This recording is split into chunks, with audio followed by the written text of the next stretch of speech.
இங்கே ஒரு உரையை ஆற்ற வேண்டும் என்று என்னிடம் சொன்னபோது ஏதோ ஒரு தலைப்பு சொல்லுங்கள் என்று அப்சல் அவர்கள் சொன்னார்கள். அப்ப நான் சொன்னேன், ஒரு சீண்டும் தலைப்பு அளிக்கலாம்.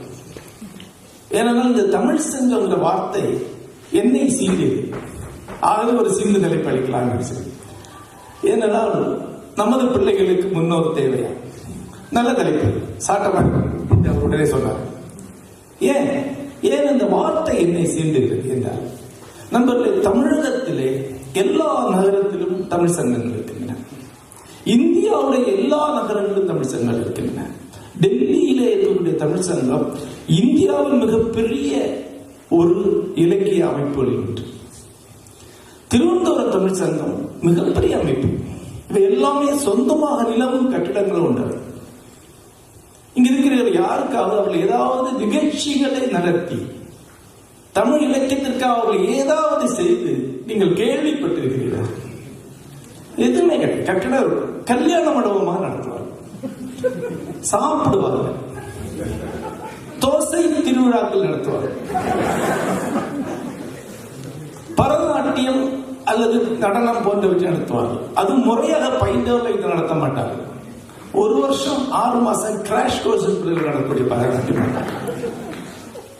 இசையில் ஆர்வம் உண்டவர்களுக்கு அதை பார்த்துட்டே உட்கார முடியாது. இதெல்லாம் முடிந்து இப்போ கடந்த 10 ஆண்டுகளாக குத்துப்பாட்டுக்கு நடுத்தர வயது பெண்கள் ஆடுவார். தமிழ் விழா சிறப்பு முடியும். இது வழியாக தமிழ் பண்பாட்டை பேணுவதாக சொல்வார்கள். இந்த நிகழ்ச்சிகள் உரிய முறையில் முன்னோருக்கு தெரியாமல் போய்விடுமோ என்ற ஐயத்தால் அந்த மேடையில திருவள்ளுவர், திருக்குறள், சிலப்பதிகாரம், நாலடியார், கம்பன் எல்லாரும் பேரையும் சொல்லவும் செய்வாங்க. ஆனா குத்துப்பாடு ஆடுறது அவங்களுக்கு தெரியணும் இல்ல, பாடு இங்க ஆடுவோம் அப்படின்னு தான் சொல்லணும் திருவள்ளுவர்கிட்ட. அதை இந்த தமிழ் சங்கங்களை பற்றி எப்போதுமே ஒரு ஆரம்பத்திலே ஒரு மன வருத்தம், இப்போது ஒரு புன்னகையும் எனக்கு உண்டு. ஆகவே இந்த தலைப்பை அவர்களுக்கு கிடைத்தது. தமிழ் என்றோர் இனம் உண்டு, தனியவருக்கு ஒரு குணம் உண்டு என்பதால் போகும் இடங்களில் அதை செய்வோம். வட அமெரிக்க தமிழ் சங்கத்தினுடைய கூட்டமைப்பின் தமிழ் பிரதிநிதியாக குஷ்பு இவங்கெல்லாம் அழைப்பாங்க. அது கூட எனக்கு புகார் கிடையாது. 2.0 படத்துல நாயிகை அடித்த பிரிட்டிஷ் நடிகை இருக்காங்க, அவங்களை அழைச்சிருக்கேன். அந்த படத்துக்கு நான் அப்ப எழுதிட்டு இருக்கேன். அவங்களுக்கு தமிழ்நாடு எங்க இருக்குன்னே தெரியாது. பெரும் பணம் கொடுத்த நம்ம அழைக்கிறாங்க. என்கிட்ட சொன்னாங்க, சார் உங்க படத்துக்கு ஹீரோயின் தான் அழைக்கணும், சிறப்பு. அதான் ஆகவே இந்த வட தமிழ் சங்கம் சார்பிலே என்னை பேச கூப்பிட்ட போது கையில் ஒரு சாட்டோடு தான் வரணும் முடிவு பண்றாங்க தலைப்பட்டு. நன்றி. முதல் விஷயம், நமது பிள்ளைகளுக்கு முன்னோர் தேவையா என்ற வெறியில் இருந்து தொடங்குறேன். நான் கல்லூரியில் படிக்கிற காலத்தில் ஒரு மேடையில் என்னுடைய பேராசிரியர் ஒரு கதை சொன்னார். லக்னோவில் ஒரு பெரிய இஸ்லாமிய பிரமுகர், அது அரச குடும்பத்தை சார்ந்தவர், அவர் காலை நடை சென்று கொண்டிருந்தார். முகலாய நடை என்று ஒன்று உண்டு. முகலாய நடை ஒரு அரச குல நடை. நீங்க அதை பார்த்துக்கலாம். ராணுவத்தில் அந்த நடை உண்டு. காலை தூக்கி வைக்க மாட்டாங்க, நீட்டி வைப்பாங்க. மிதந்து போற மாதிரி போவாங்க. எப்பவுமே அப்படி போகக்கூடியவர், ஏன்னா அரச குல நடை. அவர் அப்படி போயிட்டு இருக்கும்போது வேலையால் ஓடி வந்து, ஐயா அரண்மனை தீப்பற்றி இருக்கிறது. சரி அப்படி சொல்லிட்டு திருப்பி நடந்து வர இவர், ஐயா அரண்மனை தீப்பற்றி எரியுதுங்க. முட்டாளே, இன்னொரு அரண்மனை கட்டிக்கலாம், என் முன்னோர் வந்து இந்த நடையை நான் விட்டா திருப்பி வராது அப்படின்னா. அப்ப நான் வந்து இந்த கதையை பற்றி சிரிச்சிருக்கேன், என்ன கேனத்தனமா அப்படி. ஏன்னா அந்த காலம் மனதிலே என்பது முன்னோராவது மண்ணாங்கட்டியார், நான் வேற, நான் ஒரு சுயம்பு, எனக்கு முன்னோர் கிடையாது, எனக்கு யாரும் கிடையாது, நான் மட்டும்தான். இந்த நான் என்று ஒன்று கொதித்துக் கொண்டிருந்த பருவம் 20-28 வயசுலாம் என்பது ஒருவர் நான் மட்டும்தான் ஒரு வாழ இருக்கக்கூடிய உலகத்துல தான் வாழ்ந்து கொண்டிருக்கிறார். உலகத்தில் வேற ஆளே கிடையாது, நான் எனக்கான ஆட்கள் மட்டும்தான் இருக்காங்க. நான் அந்த காலத்துல ஒரு கவிதை எழுதினேன். ஒரு பிரம்மாண்டமான வெள்ளைச்சுவர் ஒரு இடத்துல பார்த்தேன். இங்கிருந்து அங்கு வரைக்கும் ஜெயமோகன் என்று எழுதணும்னு கற்பனை பண்ணிக்கிட்டேன். அந்த வயதுல இலக்கியத்துக்கு வரும்போதே அப்படிதான் நினைச்சோம். சுந்தரராம சாமி கட்டுரை எழுதுவார், நோபல் பரிசு கிடைக்கும் போது என்ன கோட்டு போடணும்னு யோசித்த பருவம் எனக்கு இருந்தது அப்படின்னு. நான் சுந்தரராம சாமி கேட்டேன், சார் நீங்க கம்யூனிஸ்ட் கட்சியில சேர்ந்திருக்கீங்க, பொதுவாக அரசியல சேரக்கூடிய எல்லாருக்குமே என்னைக்கோ ஒரு நாளைக்கு தலைவன் ஆகணுங்கிற எண்ணத்தான் இருக்கும், தொண்டனா ஆகணுங்கிற எண்ணத்தோட யாரும் அரசியல சேர்றது இல்லை. நீங்க கட்சியில சேரும்போது என்னைக்காவது கம்யூனிஸ்ட் கட்சியோட தலைவர் ஆகலாம்னு எண்ணம் இருந்தா அப்படின்னு சூரா சொன்னார்.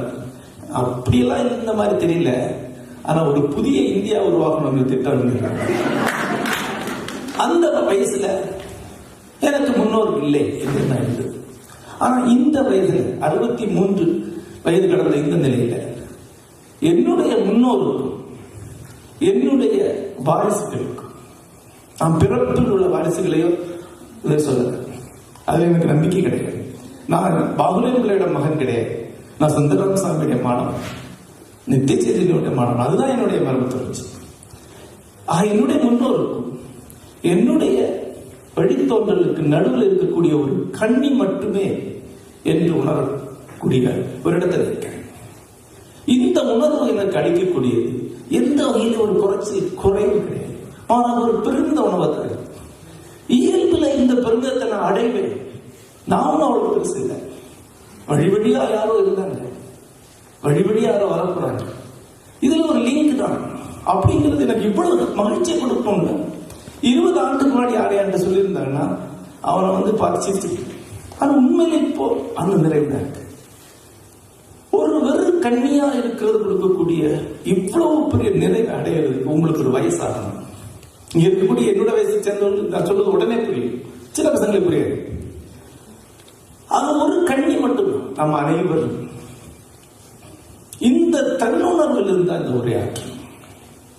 நீங்க ஆறாக இருந்தால் நீங்க ஒரு ஹூக் மட்டும்தான், முன்னாலே பின்னாலே முடிவின்மை. அப்போ நீங்க உங்க வழியா எது அடுத்ததுக்கு போகுது, இந்த கண்ணியோட முன்னாலே என்ன இருக்கோ அதுதான் பின்னாலே போகுது. உங்க வழியா எது கடந்து போகுது என்கிற கேள்வி முக்கியமான. அதுதான் நான் இங்க சொல்ல போகுது. முன்னோர் அப்படிங்கிற வார்த்தை வழியா சொல்றேன். உண்மையிலேயே ஒருவன் தன்னுடைய முன்னோரை உணர்வதற்கு அவனுக்கு ஒரு 50 வயசு ஆகும், 50-60 வயசு ஆகும். அப்போ நான் என்பது குறை, எந்தரோ மகானுபாவலுங்கிற அந்த உணர்வு வரும். அட்டிச்சு தூக்குறோம் அப்படின்னு ஒரு ஏற்றி இருக்கு, அப்படி இருக்கணும். ஆனா ஒரு கட்டத்துல எவ்வளவு பேர் என்னென்ன அப்படிங்கிற ஒரு பெரும் பிரமிப்பும், அதுல இருந்து ஒரு பெரும் பணிவும், அந்த பணிவில் இருந்து ஒரு பெரிய நிமிர்வும் வரும்.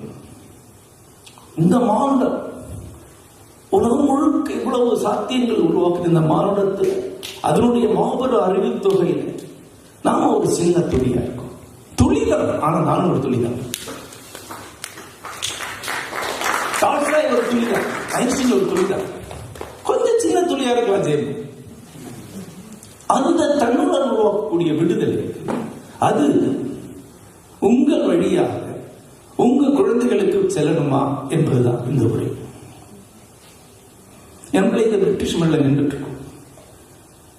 பிரிட்டிஷ்காரங்க எல்லா போரும் முன்னாடி பாடக்கூடிய ஒரு பாட்டு, the British will be never never never never as slave, never be a slave. பிரிட்டிஷ்காரங்க எப்போதும் அடிக்கிட்டே போவாங்க. அதாவது முதல்ல 2 தடவை, அப்புறம் 3 தடவை, அப்புறம் 4 தடவை, அப்படி 80 தடவை அடிப்பாங்க. ஒருபோதும் அடிமையாக இருக்க மாட்டாங்க. வரலாற்றுல அடிமை எடுத்தது கிடையாது. உலகத்துல மிகச்சில நாடுகள் தான் இன்னொரு சக்தியால ஒருபோதும் அடிமைப்பட்டதாக இருக்கிறது. அதுல ஒன்று இந்த நாடு. ஏன்னா அந்த பாடலை 500-600 ஆண்டுகளா ஒவ்வொருத்தரும் பாடிட்டு இருக்காங்க. ஆனால் அதை ஒத்துக்க வேண்டிய சிறை பிடிக்கப்பட்டிருக்காங்க, லட்சக்கணக்கில் போர்க்கைதிகளாக இருந்திருக்காங்க. அப்போ அதான் சொல்லிட்டு இருக்காங்க, பிரிட்டிஷ் ஒருபோதும் அடிமையாக இருக்க மாட்டாங்க. அந்த தன்னுணர்வை அவனுடைய அப்பா அவனுக்கு கொடுத்திருக்கா பையனுக்கு, அந்த மரபு அவங்களுக்கு கொடுக்குது. அதுதான் முன்னோர் இந்த வார்த்தை சொல்றது. முன்னோர் என்ற வார்த்தை வழியா உத்தேசிக்கிறது. இது ஒரு வேல்யூ சிஸ்டம். பிரிட்டிஷாராகிய நாம் ஒருபோதும் அடிமைகள் அல்ல. அடிமை இருந்ததும் கிடையாது, இருக்க போறதும் கிடையாது. நாம அழிக்கப்படுவோம், தோற்கடிக்கப்பட மாட்டோம். இது ஒவ்வொரு பிரிட்டிஷ்காரங்களுக்கும் கொடுக்கப்படுது இல்லையா? இது ஒண்ணு. இது மாதிரி எவ்வளவு விஷயங்கள் உங்கள் மரபிலிருந்து கொடுக்கப்படுது. இந்த மாதிரி கைமாறி வந்தடையக்கூடிய ஒரு விழுமியம், ஒரு தன் உணர்வு, அதுதான் முன்னோர் என்ற வார்த்தை வழியில நம்ம பேசுகிறோம். உங்களுடைய முன்னோர் என்ற பெயரில் அறியப்படக்கூடிய நபர்களே இல்லை, பெயர்களே இல்லை. அல்ல நீங்க சாப்பிடக்கூடிய சாப்பாடு எது உங்க பாரம்பரியம் கேட்டா உடனடி நம்ம இட்லி என்று தான் சொல்லுவோம். இட்லியும் பாரம்பரியம் இல்லைன்னு சொல்லல, ஆனா அதுக்கு மேல என்னென்னோ பாரம்பரியம் இல்லை. அதுதான் முன்னோர். அந்த முன்னோர் இப்போ ஒரு வரையறை சொல்வதற்காக உங்களுக்கு எதை கொடுக்கிறாங்க? உங்க முன்னோர் என்று உங்களுக்கு என்ன சேருது? அதை இப்ப சொன்ன முதல் விஷயம் தன்னடையாளம். செல்ஃப் என்று நீங்க ஒரு விஷயத்தை சொல்லும்போது நீங்க எப்படியோ நேற்றிருந்த ஒரு தொடர்ச்சியை தான் சொல்றீங்க. அதை நீங்க இம்ப்ரவைஸ் பண்ணீங்க, வளர்ப்பீங்க. எஸ், நீங்க ரொம்ப பெரிய ஆளா, நீங்க பல கிலோமீட்டர் ஜம்ப் பண்ணக்கூடியவர் தான். ஆனா கால வழியில நீங்க 100 கிலோமீட்டர் ஜம்ப் பண்ணாலும் ஒரு விடுதான் ஸ்பேஸ்ல இருந்து பாருங்க. ஒரு மனிதன் செல்லக்கூடிய தூரம் என்பது விடுதான். அவ உங்களுடைய தன்னடையாளம் என்பது உங்களுடைய மரபிலிருந்து உங்களுக்கு வரக்கூடியது. எவ்வளவோ விஷயங்கள் வந்திருக்கு. உங்களுடைய அப்பாவுடைய இனிஷியல் ஒரு தன்னடையாளம் தான்.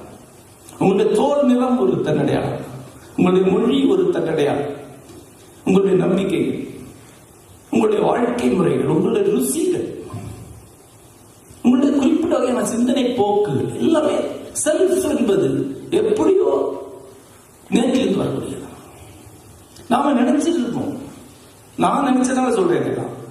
ஒரு 30 வயசு 35 வயசு கூட நாம நினைப்போம் என்னுடைய செல்ஃப் என்பது நான் உருவாக்கிட்டு. 35 வயசுல இருந்து நான் சொல்லக்கூடிய இந்த செல்ஃப்ல ஒரு டிராப் கூட என்னதில்லை. இது முன்னாடி டிஃபைன் பண்ணி எனக்கு வருது. அப்ப தெரியும் செல்ஃப் என்பது நாம் நினைக்கிற மாதிரி அவ்வளவு சின்ன விஷயம் இல்லை, அவ்வளவு சின்ன விஷயம் இல்லை, ரொம்ப பெரிய விஷயம். அதுல என்னென்ன இருக்கு? ஜெனட்டிக்ஸ், அது ஒரு மரம் தான். எவ்வளவு விஷயங்களால் சேர்ந்த ஒன்று உண்டு. இங்க இருக்கக்கூடிய ஒவ்வொருத்தரும் செல்ஃப், நாம் என்று உணர்ந்திருக்கக்கூடிய ஒன்று அவ்வளவு சின்ன விஷயம் இல்லை. நீங்க அதை திங்க் பண்ணி அடைய முடியாது, நீங்க திங்க் பண்ணி அதை டிஃபைன் பண்ணிக்க முடியாது. உங்க செல்ஃப் அது ரொம்ப ரொம்ப ரொம்ப ரொம்ப ரொம்ப பெருசு. எப்படி ஒரு முக்கியமான கிரைசிஸ் தருணத்தில் நீங்க எப்படி ரியாக்ட் பண்ணுவீங்க அப்படின்னு அதுக்கு முன்னாடி உங்களால் சொல்லிக்க முடியுமா? ஒரு முக்கியமான தருணத்தில் நான் இப்படிதான் செய்வேன்னு அதுக்கு முந்தின செகண்ட் உங்களால் சொல்ல முடியாது. அது நிகழ்ந்த பிறகு நான் இப்படிப்பட்டவை அப்படின்னு என்னுடைய வாழ்க்கையில் அப்படி பல தருணங்கள்ல நான் அப்படிப்பட்டவன் ஃபீல் பண்ணிக்கிறேன். நிறைய தருணங்கள் அது பயத்தினால உணர்ச்சி வசப்பட்டு தீவிரமா ஏதோ ஒண்ணு செய்யும் போது எஸ் இதுதான் நான்.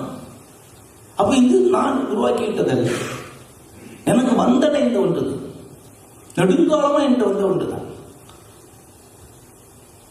நான் எங்க அப்பாவிட்ட இருந்து என்ன எவ்வளவு முடியுமோ அவ்வளவு விலக்கி கிட முயற்சிக்கிட்டேன். வாழ்நாள் முழுக்க நான் எங்க அப்பா இல்லாம இருக்கணுங்கிறதா என்னுடைய முயற்சியா இருக்கு. நிறைய பேருக்கு இந்த கதையில படிக்கிறவங்களுக்கு தெரிஞ்சிருக்கும். ஆனா ஒரு கட்டத்துக்கு அப்புறம் அவரே தான் நான் அப்படின்னு உணரக்கூடிய தருணங்கள் வந்துகிட்டே ரொம்ப ஒன்றும் பெருசா வித்தியாசம் இல்லை. ஒரு 60-70 வருஷம் முன்னாடி வாழ்ந்த ஒரு ஆளுதான் அதைதான் ரிப்பீட் பண்றேனோ அப்படின்னு தோண ஆரம்பிச்சு. ரொம்ப ஒன்றும் விலகி போகலையோ. அதான் ஒரு கட்டுரை இருப்பேன், அங்க அப்பா காத்திருக்கிறார் அப்படின்னு. சும்மா பண்ணிய ஒரு விஷயம் சொல்றேன்.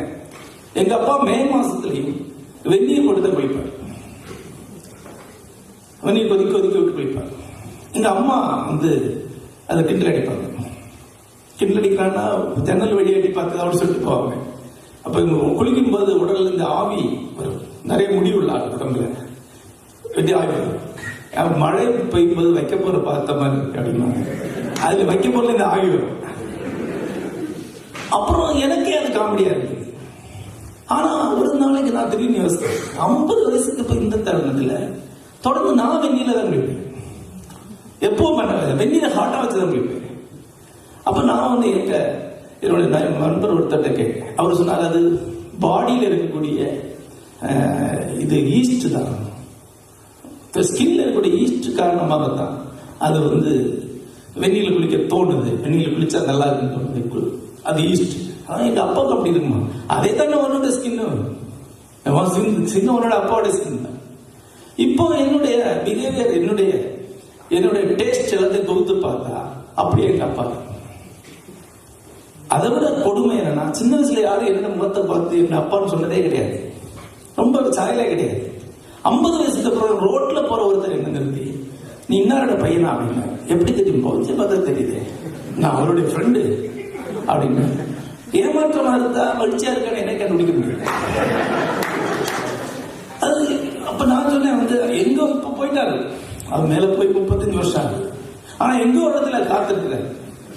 இந்த சைக்கிள் அப்படியே திரும்பி அங்க போன போனோன்னு, வா இதுதான் உன்னோட தாத்தா சொல்ல போறேன். ஒரு கண்ணி தான், ஒரு சரடு தான். அந்த செல்ஃப், அந்த தன்னடையாளம் என்பது மரபில் இருந்து உருவாக்கி தரப்படும்.